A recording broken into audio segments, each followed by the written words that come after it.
नमस्कार, स्वागत है आपका एनबीएससी न्यूज़ में और मैं हूं आपके साथ दिव्या शेखावत। आज मेरे साथ मौजूद हैं डॉक्टर शालिनी तोमर गरसा जी। मैम, बहुत स्वागत है आपका। नमस्कार। मैम, सबसे पहले तो पहला सवाल तो यही पूछूंगी, हाल फिलहाल ही पूरे देश भर की बात करूं तो मैं सीए लागू किया गया है 11 मार्च 2024 को।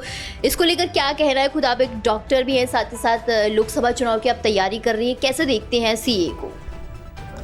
बिल्कुल, मैं समझती हूँ कि ये काम तो बहुत पहले हो जाना चाहिए था। देश को आज़ाद हुए अभी 75 वर्ष हो गए हैं, लेकिन हमारा सौभाग्य है कि माननीय मोदी जी ने जो हमारे हिंदू हैं, जो बौद्ध हैं, जैन हैं, जो सच में अल्पसंख्यक समुदाय है, जो कि देश विदेश में रह रहे हैं और जिनको विदेशों में पीड़ा का सामना करना पड़ रहा है, उनके अपने वतन वापस आने का रास्ता बहुत ही सुगम हो जाएगा।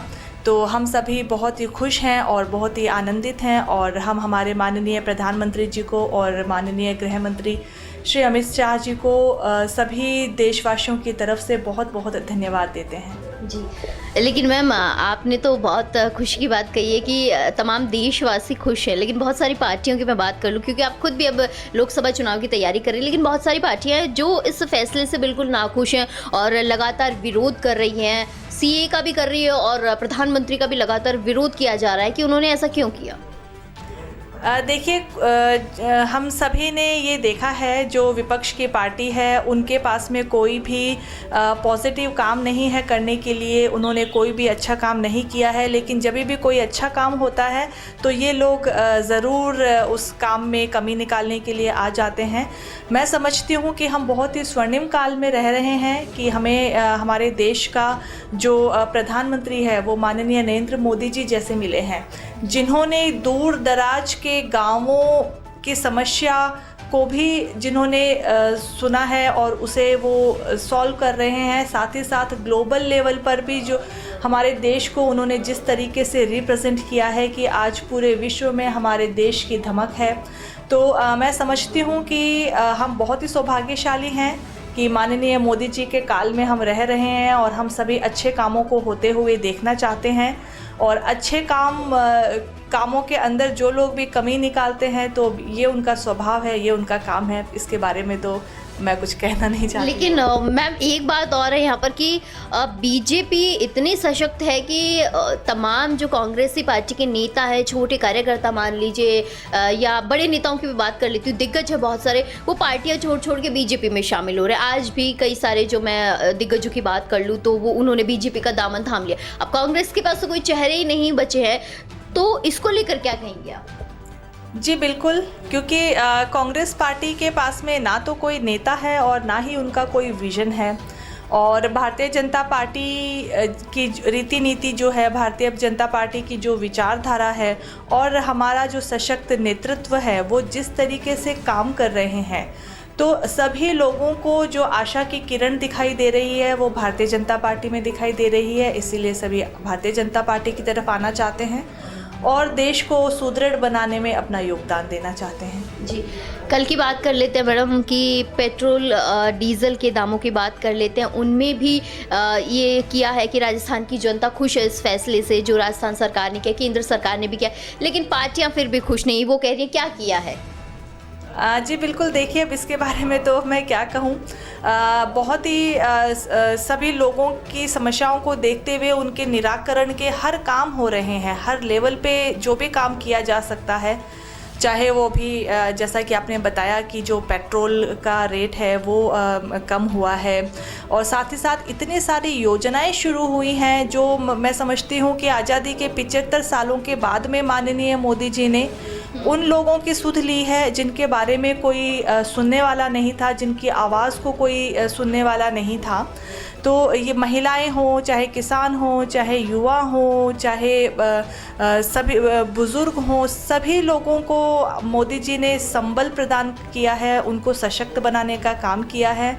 और जो कुछ विरोधी लोग हैं जिनको अच्छे काम होते हुए अच्छे नहीं लगते, वो लोग इस तरह की टीका टिप्पणी करते हैं। बाकी मैं समझती हूँ बहुत ही अच्छा समय अभी चल रहा है, सब बहुत ही अच्छे काम हो रहे हैं और इसी तरीके से हमारा देश आगे बढ़ेगा, महिलाएं आगे बढ़ेंगी और देश की भागीदारी में हम सभी लोग अपना सहयोग करेंगे।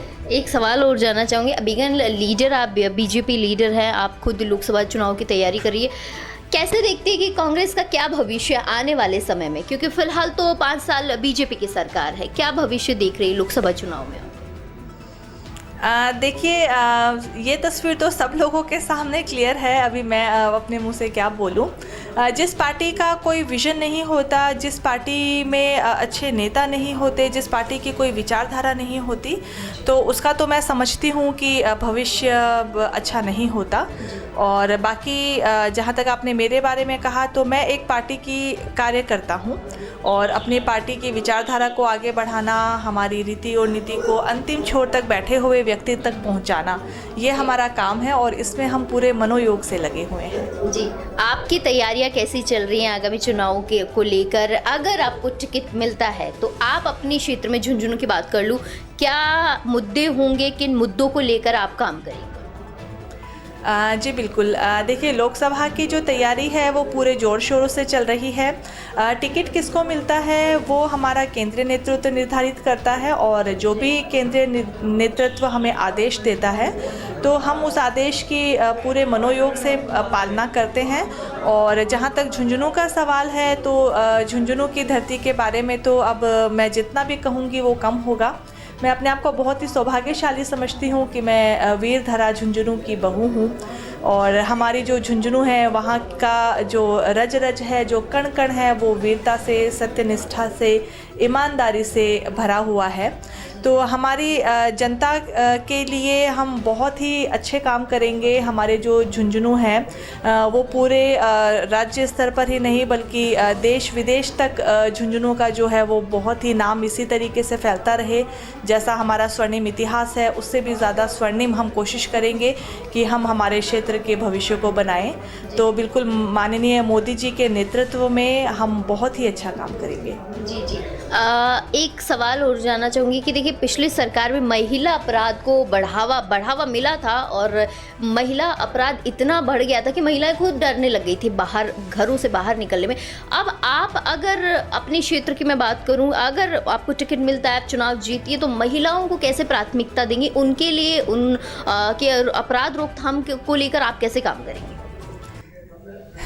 जी बिल्कुल। अभी पिछले 5 वर्षों में बहुत ही ख़राब स्थिति थी, लेकिन अभी मैं फिर वही बात कहना चाहूँगी कि जो भारतीय जनता पार्टी है उनकी विचारधारा हमेशा से यही रही है कि महिलाओं को समर्थ बनाएं, सशक्त बनाएं और मुख्य धारा में महिलाओं को लेकर आएं और महिलाओं की भी उतनी ही भागीदारी हो जितनी कि पुरुषों की है, बल्कि कई मायने में महिलाओं की भागीदारी को बढ़ाने का भी जो काम है वो पार्टी ने किया है। जैसा कि हम देखते हैं कि हमारी जो उप मुख्यमंत्री जी हैं वो भी एक महिला हैं और वो कितनी कर्मठता से काम करती हैं, कितने मनोयोग से काम करती हैं। तो इसी तरह से हमारे जो माननीय मोदी जी हैं उन्होंने वो जितनी भी योजनाएं लेकर आते हैं तो उसकी धुरी में महिला को ही वो रखकर और इतनी मतलब अच्छी योजनाएं वो लेकर आए हैं और महिलाओं की स्थिति इतनी सक्षम बनी है। चाहे वो उज्ज्वला योजना हो, चाहे वो जनधन योजना हो, स्वनिधि योजना हो, अभी सबको आवास योजना है, अभी ये सौर ऊर्जा का लेकर आए हैं। तो मैं समझती हूँ कि इन सभी योजनाओं को हम आखिरी, जैसा कि मैंने बताया, गांव में या दूर दराज के इलाके में बैठे आखिरी मनुष्य तक हम ये योजनाएं पहुंचाएंगे ताकि उन्हें उनका लाभ मिले और हम सभी लोग मिलकर इसी तरीके से देश के प्रगति में हम योगदान दें। जी जी। ये तो थी चुनाव की बात। अब थोड़ा सा पर्सनल लाइफ को लेकर भी सवाल पूछ ही लेती हूँ। मैंने कहीं पढ़ा भी है और सुना भी है कि आपने राजस्थान को, झुंझुनू को रिप्रेजेंट किया है ब्यूटी पेजेंट पे। उसको लेकर थोड़ा सा हमारे दर्शकों को बताइए, क्योंकि राजस्थान से निकलना और राजस्थान को रिप्रेजेंट करना ही अपने आप में बहुत बड़ी बात है। जी बिल्कुल। मैं समझती हूँ कि हमारा राजस्थान का जो कल्चर है वो इतना समृद्ध कल्चर है, तो हमें पूरे देश विदेश में अपने जो कल्चर है उसको पहुंचाना चाहिए और ज़रूर बिल्कुल मैंने मिसेज़ इंडिया इंटरनेशनल में का पेजेंट मैंने विन किया है, मैंने मिसेज़ इंडिया इंटरनेशनल का क्राउन मैंने जीता है। तो उसमें मेरा जो मुख्य सोच थी वो यही थी कि मैं अपने राज्य के और अपने देश के कल्चर को लोगों के सामने प्रेजेंट करूं और हमारी जो भी आने वाली पीढ़ी है, जो भी हमारी पीढ़ियां हैं, वो अपनी जो विरासत है उसे संभाल कर रखें और उसका संवर्धन करें। जी, अक्सर ये होता है मैम कि फैमिली सपोर्ट नहीं करती, पीजेंट के लिए तो खास तौर पर ही नहीं करती कि हम अपनी बेटी को इस साइड नहीं भेजेंगे। फैमिली का कैसा सपोर्ट रहा इस दौरान, और खास करके मैं पति का और बच्चों को पूछूं तो उनका कैसा सपोर्ट रहा? जी बिल्कुल, देखिए पेजेंट भी अलग अलग तरह के होते हैं। तो जिसमें मैंने पार्टिसिपेट किया था वो पूरी तरह से अपने कल्चर को रिप्रेजेंट करना था। तो हमारा इतना जो रंग बिरंगा और इतनी हमारी जो महान विरासत है उसे रिप्रेजेंट करना था। तो मेरे सभी परिवार वाले सभी का बहुत ही इसमें सपोर्ट रहा। ख़ास तौर पे जो मेरे हस्बैंड हैं उन्होंने मुझे बहुत ही सपोर्ट किया। और बाकी मैं समझती हूँ कि हमारे माननीय मोदी जी भी यही बात कहते हैं कि विकास के साथ साथ में हमें अपनी विरासत को भी संभाल के रखना है। तो इस चीज़ को मैं बिल्कुल अपने जीवन में भी अप्लाई करती हूँ कि हमें विकास भी करना है और साथ ही साथ विरासत को भी हमें संभाल के रखना है। जी, आखिर सवाल यही पूछूंगी, फिर अपनी बात खत्म करती हूँ। महिलाओं को सशक्त बनने के लिए, क्योंकि आप एक सशक्त विमेन हैं, डॉक्टर हैं और कई सारे पेजेंट्स भी आपने जीते, इवन अब आप लोकसभा चुनाव की तैयारी कर रही है, महिलाओं को कैसे आप सशक्त बनने के लिए कहेंगी, क्या कोई संदेश देंगी? जी बिल्कुल, सबसे पहले तो मैं ये कहना चाहूँगी कि अपने अंदर जो शक्ति है उसे पहचानें और जो भी काम हम करना चाहते हैं वो काम पूरी ईमानदारी के साथ में करें। तो फिर आसपास का जो माहौल है वो भी हमें सपोर्ट करने लगता है और हमारी मंजिल तक पहुंचाने का जो रास्ता है वो तो हमें खुद ही बनाना पड़ेगा। और हम पूरी मेहनत और ईमानदारी से काम करें तो मंजिल ज़रूर मिलती है। जी, और मैं यही कहना चाहूँगी कि महिलाओं की भागीदारी समाज में और भी ज़्यादा बढ़ जाती है, क्योंकि जो महिलाएं हैं वो एक परिवार की धुरी होती हैं, परिवार उनके इर्द गिर्द ही चलता है।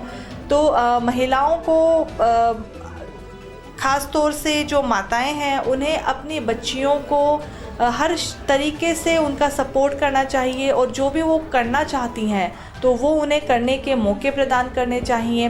पढ़ाई लिखाई का बहुत ही ज़्यादा महत्व है और साथ ही में जो संस्कार होते हैं, एक अच्छा व्यक्तित्व होना वो बहुत ही ज़रूरी है।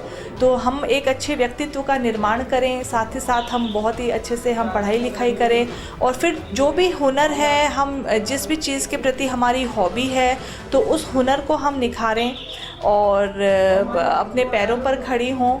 और आसपास का जो समाज है अगर वो उन्हें सपोर्ट करता है तो महिलाएं बहुत ही ऊंची उड़ान भर सकती हैं। जी जी, बहुत बहुत शुक्रिया मैम। तो ये थी मेरे साथ डॉक्टर शालिनी तोमर जी, जिन्होंने महिला सशक्तिकरण को लेकर, महिलाओं को लेकर साफ तौर पर कहा है कि हमें पहल अपने घर से ही करनी होगी, महिलाओं को आगे बढ़ावा हमें ही देना होगा, तभी तो समाज कहीं ना कहीं महिलाओं को आगे बढ़ावा देगा।